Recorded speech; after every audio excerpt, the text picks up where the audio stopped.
Let's talk to Dawood Khairallah now, Professor of International Law at Georgetown University. Good to see you there, Mr. Khairallah. Now, Syria's foreign minister accuses the U.S., France and other states in arming, funding and staffing the rebels, which they deny. So who is supporting them? I think it's obvious that there is a foreign power that is supporting the armed rebels inside. And if we are to believe the report of the BND, the most respectable European, it's a German intelligence service, one of the most respectable probably in the world, who says that 5%, only 5% of the armed oppositions are Syrians, and the others are mercenaries coming from the outside. This is a huge violation of international law, of the sovereignty of Syria, a distortion of the reason for which the uprising had taken place, destroying the national economy, destroying the most precious treasures of Syria, like the souk. It's one of the oldest covered souk in the world in Aleppo. This is not the work of a Syrian nationalist. This is something that is vicious, and it is fomented and funded and trained and controlled from outside.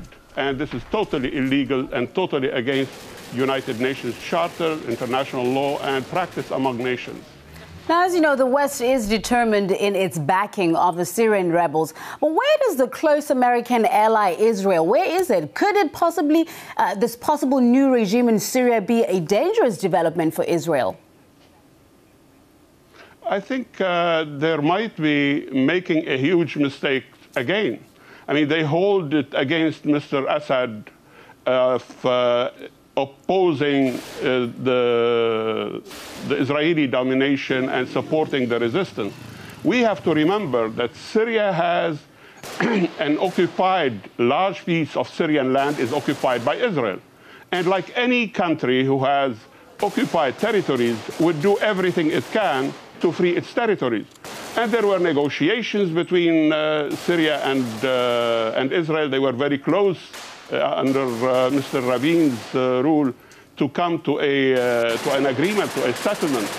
And if Syria would become a failed state, and I think it is the most likely scenario, and will have the fundamentalists ruling in parts of Syria, this will be a huge headache, not only to Israel, but to everyone, to the whole world.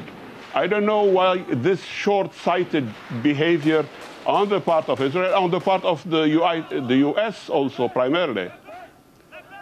Thank you very much. We'll leave it right there. Mr. Dawood Khairallah, Professor of International Law at Georgetown University. Thank you for your time.